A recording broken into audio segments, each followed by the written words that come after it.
जय जोहार, नमस्कार। दैनिक छत्तीसगढ़ चैनल पर आप सभी का एक बार फिर से बहुत बहुत स्वागत है। छत्तीसगढ़ की रोजाना खबरों को देखने के लिए इस चैनल को जरूर सब्सक्राइब कर लीजिए। ये वीडियो आप कहां से देख रहे हैं कमेंट बॉक्स में लिखकर हमें जरूर अवगत कराइए। छत्तीसगढ़ में 27,000 से अधिक किसान धान नहीं बेच पाएंगे, एक बड़ी वजह निकलकर सामने आ रही है। एग्रीस्टेक पोर्टल में तकनीकी दिक्कतों के कारण बस्तर संभाग के तकरीबन 27,496 अधिक से किसान जो है यहाँ पर अपना रिकॉर्ड अब तक अपग्रेड नहीं करा पाए हैं। इसकी वजह से आगामी धान खरीदी सीजन में इन किसानों के धान बेचने पर संकट गहराने की आशंका है और इस बार सहकारी समितियों में माध्यम से अब तक 2,04,959 किसानों का पंजीयन किया जा चुका है, जो कुल संभावित संख्या का तकरीबन 85% है। शेष किसानों का पंजीयन और रिकॉर्ड अपडेट करने में लगातार दिक्कतें आ रही हैं। किसानों का कहना है कि एग्रीस्टेक पोर्टल पर बार बार तकनीकी समस्याएं और अन्य किसानों की व्यक्तिगत जानकारी अप्राप्त होना, वही संबंधित विभाग का दावा है कि समस्या के समाधान के लिए लगातार प्रयास किए जा रहे हैं ताकि किसी भी किसान को धान विक्रय से वंचित ना होना पड़े।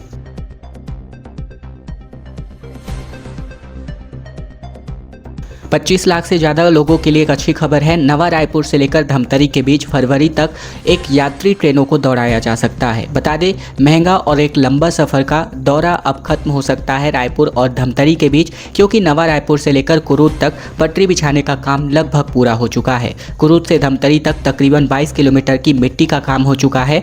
मिट्टी और साथ ही गिट्टी, इसके अलावा पटरी और रेल लाइन का काम अभी बचा हुआ है। रेलवे फरवरी 2026 तक पटरी बिछाकर रेल चलाने का लक्ष्य रखकर चल रहा है। ट्रेन का संचालन शुरू होने के वजह से नवा रायपुर से लेकर पुराना रायपुर और साथ ही धमतरी रेल मार्ग से जुड़ जाएगा और इसकी वजह से तकरीबन 25 लाख की आबादी को सीधा फायदा होगा। रेल अफसरों की माने तो रायपुर से लेकर कुरूद तक पटरी बिछाने का काम लगभग पूरा हो चुका है। कुरूद के आगे का काम तेजी से चल रहा है, लेकिन बारिश के चलते काम में थोड़ी दिक्कतें आ रही हैं।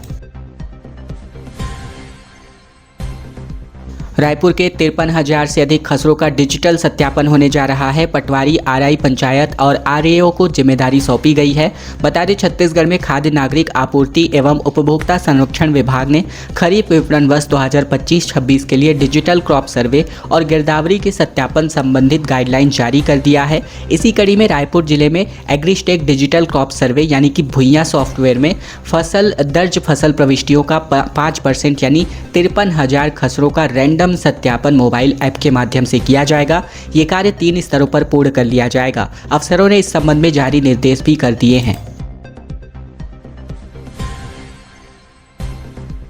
खबर बिलासपुर से, जहां तमन्ना भाटिया को देखने के लिए लोग छत पर चढ़े। डांडिया पर थिरके बिलासपुरियन। सबसे बड़े पंडाल में 25 फीट की प्रतिमा देखने के लिए लोगों की भीड़ उमड़ पड़ी। बिलासपुर में नवरात्र पर्व की काफ़ी धूम मची हुई है। शहर का माहौल काफ़ी गर्म हो चुका है और साथ ही भक्तिमय भी है। वहीं जगह जगह गरबा और डांडिया पर लोग भक्ति भाव में सराबोर हैं। दूसरी तरफ सेलिब्रिटी के साथ साथ युवा गरबा और डांडिया करते मस्ती में थिरकते लोग नहीं थक रहे हैं। वहीं बीते दिन जो है एक्ट्रेस तमन्ना भाटिया को देखने के लिए साइंस कॉलेज मैदान में लोगों की भीड़ उमड़ पड़ी। इस बार नवरात्रि पर्व पर छत्तीसगढ़ के सबसे बड़े पंडाल और यहां स्थापित किए गए 25 फीट ऊंची दुर्गा प्रतिमा को देखने के लिए जिले के साथ साथ प्रदेश भर के लोग पहुंच रहे हैं। यहां आकर्षक और भव्य पंडाल के साथ ही अरपा तट पर लेजर लाइट शो के माध्यम से लोगों को आकर्षित किया जा रहा है, जहां मनोरंजन के लिए मेला और झूले के साथ साथ झांकियां भी बनाई गई हैं, जिसे देखने के लिए लोगों की भीड़ लगातार उमड़ रही है।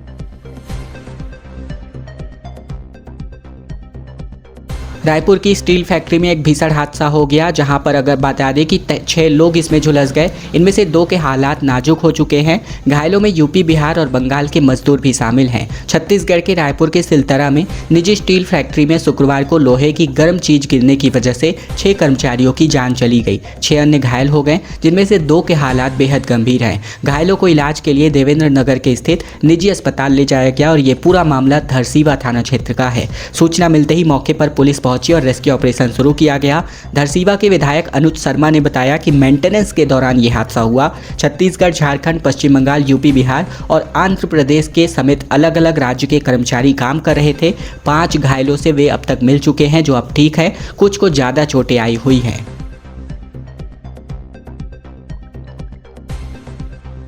सीआरपीएफ में भर्ती होने का एक अच्छा अवसर आया है छत्तीसगढ़ के युवाओं के लिए। सुकमा और बीजापुर के लिए 300 पदों पर यह भर्ती होने जा रही है।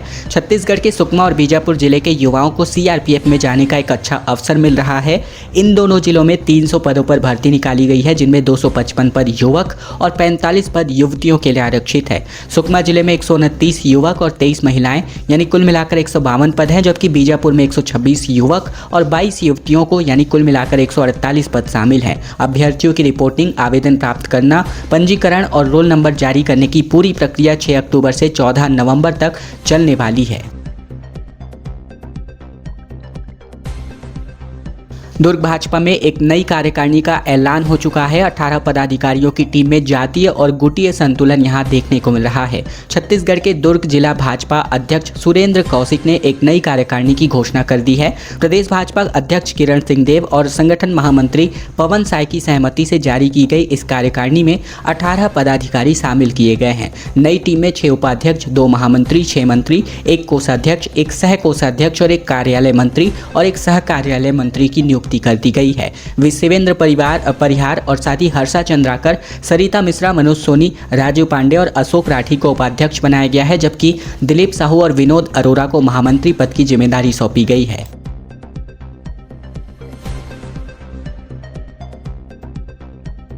बलौदा बाजार में 10 गायों की भूख और प्यास की वजह से मौत हो गई। फसल बचाने के चक्कर में तार घेर कर इनको रखा गया था। छत्तीसगढ़ के बलौदा बाजार जिले में शुक्रवार को एक तार घेरे हुए खंडहर में 10 गायों की मृत अवस्था पाई गई।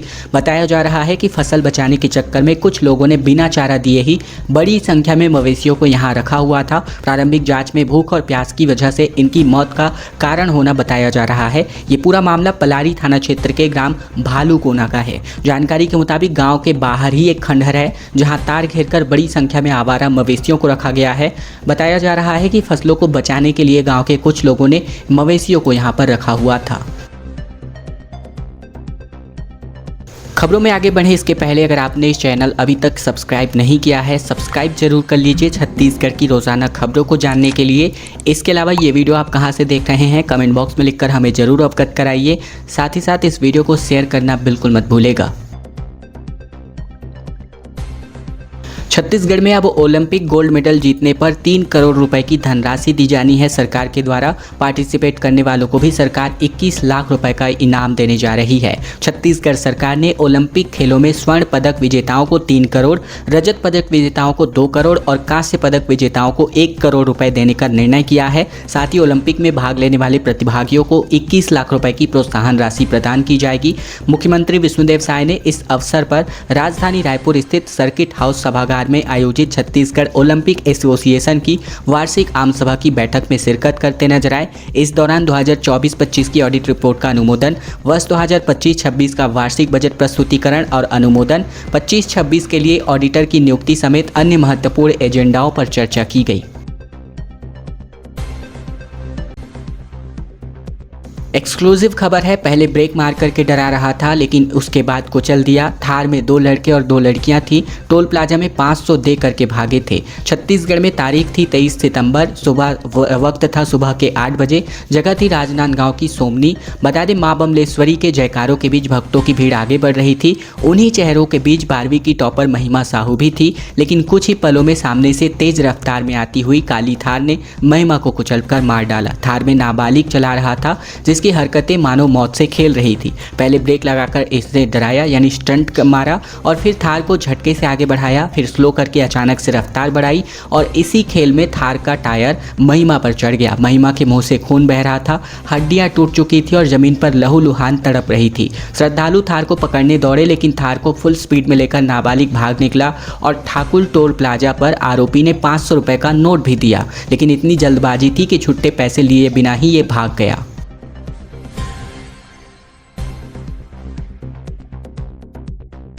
7 साल की बच्ची को नीले ड्रम में डाला गया, कोरबा में मां ने बचाई जान। दरअसल छत्तीसगढ़ के कोरबा में नशे में धुत एक युवक ने अपनी 7 साल की बच्ची को जबरन नीले ड्रम में डाल दिया। गनीमत रही कि परिजनों ने समय रहते बच्ची को सुरक्षित बाहर निकाल लिया। घटना के बाद आक्रोशित स्थानीय लोगों ने युवक की जमकर पिटाई कर दी, जिसके बाद पुलिस ने इसे हिरासत में लिया है। ये घटना सीतामढ़ी क्षेत्र की है। आरोपी युवक की पहचान सीतामढ़ी निवासी सूरज मांझी के रूप में की गई है। पुलिस पूछताछ में इसने बताया है कि वह बच्ची के साथ मजाक कर रहा था। था। घटना के समय सूरज के साथ 2 अन्य युवक भी थे जो लोगों को आता देख करके मौके से फरार हो गए। बच्ची की मां ने बताया कि वह घर पर काम कर रही थी जबकि उसकी बेटी पड़ोस की बच्ची के साथ घर के पास खेल रही थी। तभी एक बच्ची दौड़कर घर आई और बताया कि किसी ने उसकी बेटी को ड्रम में डाल दिया है।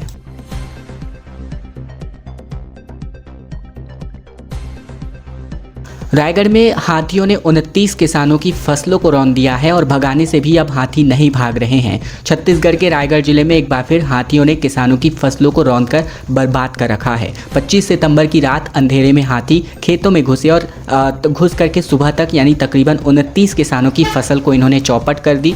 सुबह से ही नुकसान का आकलन करने में विभाग जुट गया है। धर्मजयगढ़ वन मंडल में 127 हाथी अलग अलग रेंज में विचरण कर रहे हैं। बता दें, प्रभावित किसानों ने बताया कि हाथियों को भगाने के लिए तेज आवाज भी की जा रही है, बावजूद इसके हाथी नहीं भाग रहे। वन विभाग ने ग्रामीणों को अलर्ट रहने को कहा है। झोझा जलप्रपात में दुर्गा प्रतिमा मिलने का दावा किया गया, जिसकी वजह से बड़ी संख्या में श्रद्धालुओं ने पहुंचकर पूजा अर्चना करी। प्रशासन इसकी जांच कर रहा है। छत्तीसगढ़ के गौरेला पेंड्रा मरवाही जिले के प्रसिद्ध झोझा जलप्रपात में दुर्गा प्रतिमा मिलने का दावा किया जा रहा है। स्थानीय ग्रामीण मंगल सिंह ने यह दावा किया, जिसके बाद से जलप्रपात क्षेत्र में श्रद्धालुओं की काफ़ी भीड़ उमड़ पड़ी है। मंगल सिंह के मुताबिक उन्हें सपने में जलप्रपात क्षेत्र में दुर्गा प्रतिमा दबी होने का संकेत मिला था, जिसके बाद वे गाँव के कुछ लोगों के साथ मौके पर पहुंचे और लगभग 3 से 4 फीट तक गहराई तक खुदाई कर ली गई, जिसके बाद ग्रामीणों का दावा है कि इस खुदाई के दौरान मां दुर्गा की एक छोटी प्रतिमा देखने को मिली। बता दें, दुर्गा प्रतिमा मिलने के बाद बड़ी संख्या में श्रद्धालु यहां पहुंचे। प्रतिमा मिलने की खबर फैलते ही बड़ी संख्या में लोग जलप्रपात स्थल पर पहुंचे और मिली हुई मूर्ति का एक चट्टान पर इसको स्थापित किया गया और जहाँ ग्रामीण श्रद्धापूर्वक अपनी पूजा अर्चना करने को मशहूर हैं।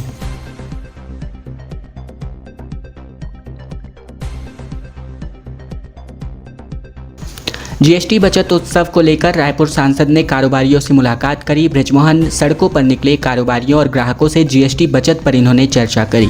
छत्तीसगढ़ में सांसद बृजमोहन अग्रवाल ने राजधानी रायपुर के अलग अलग इलाकों में दुकानों का दौरा किया और जीएसटी बचत उत्सव के तहत मिलने वाली राहत को लेकर दुकानदारों और ग्राहकों से बातचीत की गई। उन्होंने मेडिकल शॉप, मोबाइल शॉप, बर्तन की दुकान, सीमेंट की दुकान, किराना स्टोर, सस्ता कपड़ा दुकान, एक्टिवा शोरूम और hyundai कार शोरूम का दौरा किया। बता दें, 2 व्हीलर एक्टिवा शोरूम में सांसद ने ग्राहक रामलाल को एक नई एक्टिवा की चाबी भी सौंपी। रामलाल ने बताया कि यह बाइक खरीदने के लिए उन्हें 8,700 रुपये की बचत हुई है, जिससे उनके चेहरे पर खुशी की लहर दौड़ पड़ी।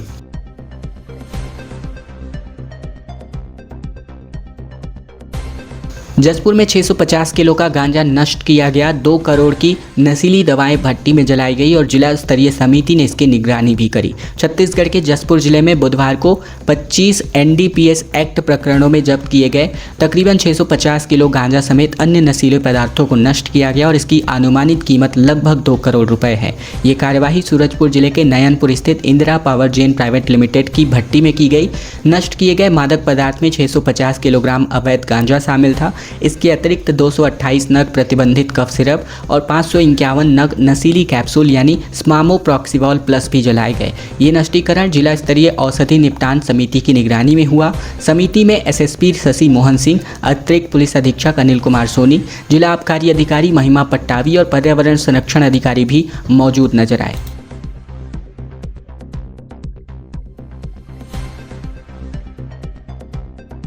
केंद्रीय वन पर्यावरण मंत्रालय ने रामगढ़ पर एक विस्तृत जांच रिपोर्ट मांगी है। टीएस सिंहदेव ने रामगढ़ को बचाने के लिए एक पत्र भेजा था। छत्तीसगढ़ के ऐतिहासिक और पुरातात्विक महत्व के रामगढ़ पर्वत के संरक्षण को लेकर पूर्व डिप्टी सीएम टीएस सिंहदेव द्वारा भेजे गए पत्र के आधार पर केंद्रीय वन एवं पर्यावरण मंत्रालय के महानिदेशक ने छत्तीसगढ़ के फॉरेस्ट सेक्रेटरी से रामगढ़ पर्वत की स्थिति की जाँच रिपोर्ट मांगी है। सिंहदेव ने अपने विस्तृत पत्र में बताया था कि हसदेव क्षेत्र में वर्तमान में चल रही कोयला खदानों के कारण रामगढ़ पर्वत का अस्तित्व खतरे में है। वन विभाग द्वारा यहां नए खदान केते एक्सटेंशन के लिए अनापत्ति प्रमाण पत्र भी जारी कर दिया गया है। सिंहदेव ने 30 अगस्त 2025 को छत्तीसगढ़ के मुख्यमंत्री और केंद्रीय पर्यावरण और वन मंत्री, जलवायु परिवर्तन मंत्रालय से जुड़े फॉरेस्ट एडवाइजरी कमेटी के चेयरमैन सुशील कुमार अवस्थी को एक लेटर लिखा था।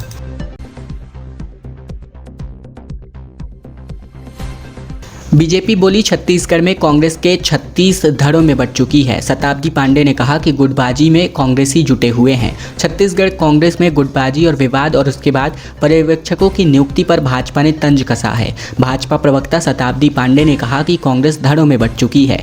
कांग्रेस नेता गुटबाजी करने में जुटे हुए हैं और इसे संभालने के लिए ऑब्जर्वर नियुक्त करना पड़ रहा है। उन्होंने आरोप लगाया कि कांग्रेस के नेताओं अपने पीढ़ियों के लिए धन इकट्ठा कर रहे हैं। कांग्रेस का मूल उद्देश्य सिर्फ भ्रष्टाचार करना है और जनता के धन पर डाका डालना है। इसी कारण जनता ने कांग्रेस को नकार दिया है और 2014 के बाद से ये पार्टी देश के कुछ राज्यों तक ही सीमित होकर रह गई है। ये तमाम बातें यहाँ पर मीडिया से बातचीत करते हुए बीजेपी के नेता ने कहा।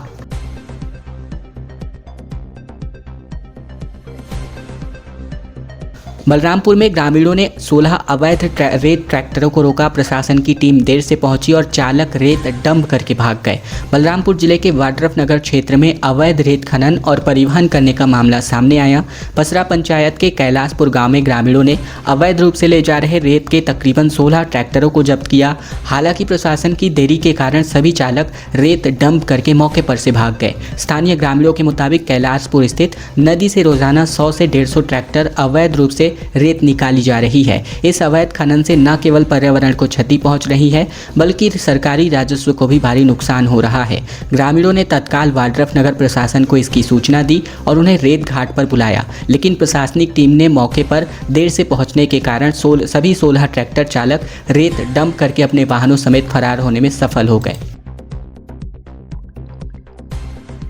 बिलासपुर में नवरात्र के पर्व पर एमएलए की ध्वज यात्रा देखी गई। 4 दिन में 100 किलोमीटर की यात्रा पैदल चलते नजर आए। 31 गांव की यात्रा इन्होंने पूरी कर ली है। छत्तीसगढ़ के बिलासपुर जिले के बेलतरा विधायक सुशांत शुक्ला ने नवरात्रि पर्व पर एक ध्वज यात्रा की शुरुआत की है। नवरात्र के प्रथम दिवस शुरू किए गए यात्रा में से वे क्षेत्र के तकरीबन 31 गाँव पहुंचे और तकरीबन 100 किलोमीटर की अपनी यात्रा पूरी की। खास बात ये रही कि बारिश में भी उनका यात्रा नहीं रुका। विधायक शुक्ला ने इस दौरान ग्रामीण इलाकों में रात बिताते नजर आए। ध्वज यात्रा का समापन 28 सितंबर को रतनपुर के महामाया देवी मंदिर में होगा। बेलतरा विधायक सुशांत शुक्ला ने शारदीय नवरात्रि पर्व के पहले दिन यानी 22 सितंबर को गिरजाबंद हनुमान मंदिर से इस ध्वज यात्रा की शुरुआत की है। खबरों का सिलसिला बस यही तक का था। वीडियो को लाइक कर लीजिएगा, चैनल को जरूर सब्सक्राइब कर लीजिएगा ताकि छत्तीसगढ़ की रोजाना खबरें बिना किसी रुकावट के हम आप तक पहुंचा सके। तो ये चैनल सब्सक्राइब करने का छोटा सा काम आप लोगों को जरूर से कर लेना है। ये वीडियो आप शेयर कर दीजिए अपने दोस्तों और रिश्तेदारों तक ताकि उन तक भी यह महत्वपूर्ण खबरें पहुंचाई जा सके। जय जोहार, नमस्कार।